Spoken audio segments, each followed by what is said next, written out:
Hello, my name is Michael Kirichenko. You're watching SkyWay News, in which we tell you about the latest developments in the implementation of our breakthrough transport technologies as we work together around the world. We get very many questions from our partners concerned, especially from countries such as the Russian Federation and Australia, where the introduction of SkyWay has progressed the farthest. Especially our Australian partners are interested in the differences between SkyWay and a monorail. It is due to the fact that about 3 years ago the Sydney monorail ceased to exist. Does such a fate await our project as well? We will talk about it with Dr. Anatoly Yunitsky, the creator of the SkyWay technology. But let us start with a small introduction. The Sydney monorail is a single-track circular line in the city of Sydney that connects the Darling Harbour in Chinatown with the business and shopping centre of Sydney. It was opened in July 1988 and closed in June 2013.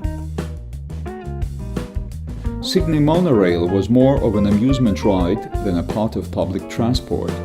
The main reason was its unprofitability. This was the verdict. The official closing took place on the 30th of June 2013. It was expensive, designed to transfer 12 million passengers per year. However, only 3 to 4 million people used it for 24 years. The rolling stock dilapidated, and it became very expensive to order a new one or repair the old one since the cars were made in Switzerland. Up to 4 trains operated on the line of 3,600 meter length with 8 stations. The track structure was made of steel beams with a width of 94 centimeters, raised on the 5.5 meter high columns. The distance between them was 40 meters. Stops at the stations took 40 seconds, which was also part of the train deceleration time and its acceleration after the embarkation of passengers. Beginning from 1987, the rolling stock consisted of 6 trains comprising 7 cars, and each train was designed for 56 seats. Trains ran on rubber wheels. Each car had 6 traction motors of 50 horsepower capacity, allowing the train to move at a speed of 33 km per hour. The creators of the monorail always received a lot of criticism. Many believe that the decision on its construction instead of other transport systems, for example, light rail subway, was a political one. The construction of the latter line would have been cheaper by $20 million, and the ticket price would have been lower by 40%. During 24 years of the Sydney monorail operation, the following incidents were the most notable. On the 27th of February 2010, at about 4 p.m., 2 trains collided at the Darling Park station. As a result, 4 people were hospitalized. On the 24th of September 2012, the damage of the underground cable caused a complete shutdown of the system. As a result, aerial platforms were used to rescue about 100 stranded passengers. Anatoly, as usually we get many questions from our partners, investors, primarily from the countries where the introduction of SkyWay has progressed the farthest, particularly from the Russian Federation and Australia.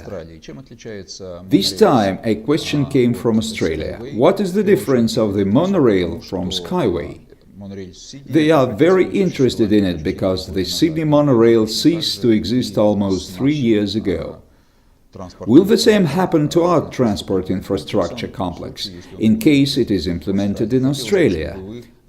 Please tell us shortly about the differences and advantages of the rail train technologies. For example, we may start with the fundamental elements such as the track structure. Here, we should pay attention to the terms, because a so-called monorail is not a monorail at all. It is a mono-beam.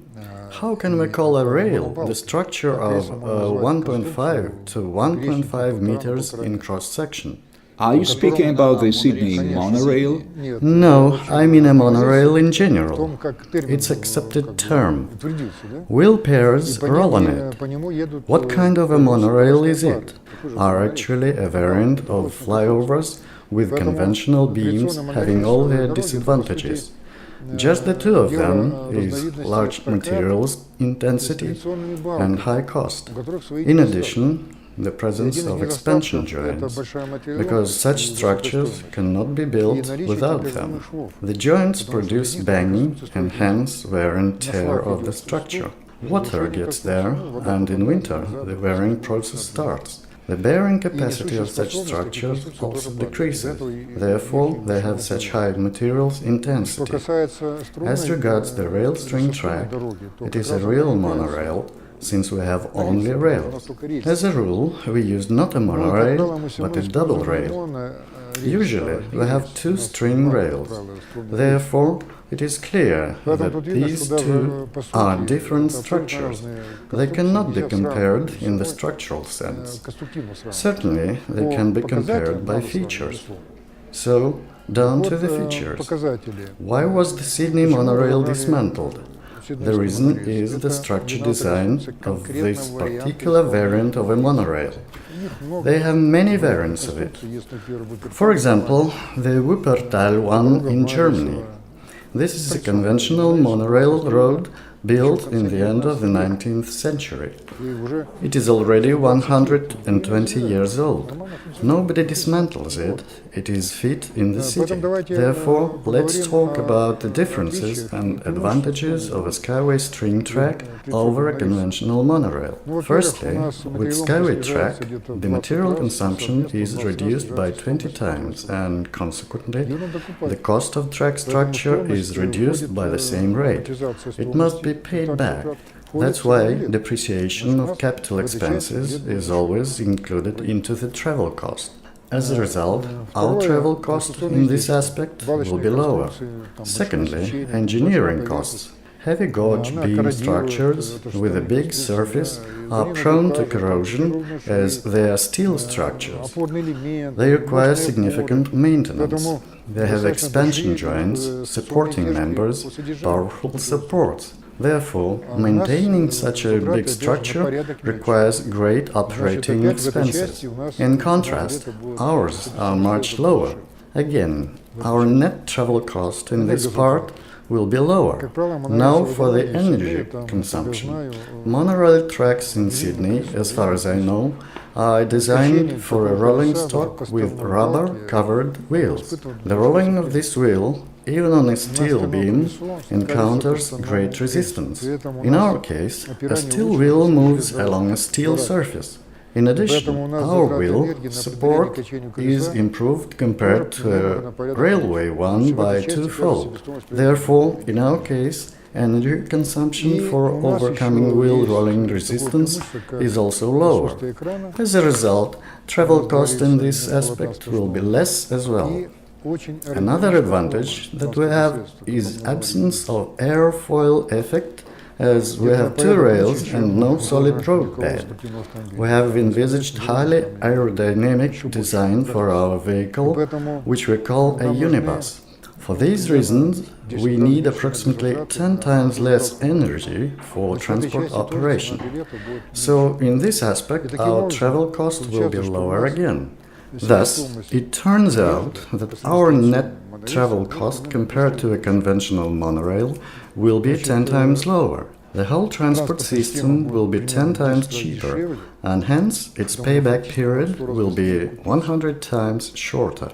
The Sydney monorail was dismantled, but our track will not inherit its fate, because it will be effective. Moreover, the location on the second level increases its safety. I know there were accidents related to the Sydney monorail. Luckily, no one died, and that system was in operation for about 20 years. Let's consider how many people died in Sydney streets during these 20 years. And how many of them became handicapped? Why don't we compare these things? Obviously, there are no absolutely safe systems, but overground systems are safer because there are no obstacles they can clash with, no pedestrians they could knock down, no traffic lights, semaphores, level crossings or crossroads. That's why safety in this case is 1000 times higher compared to ground systems. It all testifies that the fate of the Skyway string tracks will be different from that of the monorail. Those Skyway tracks to be built will keep operating like a monorail track in Wuppertal, and everything will be fine. Obviously, construction makes sense when there is a payback, which depends on those factors I've listed above, plus the passenger flow, travel time and comfort level. The travel time depends on the speed. For example, the Sydney monorail speed was up to 30 km per hour. Our urban unibus can develop a speed of up to 150 km per hour. Therefore, naturally, travel times will be shorter, passenger comfort will be times higher, and travel cost will be significantly lower. It explains why such a system will be profitable, even with a small passenger flow. Thank you very much for your exhaustive answers. Thank you too.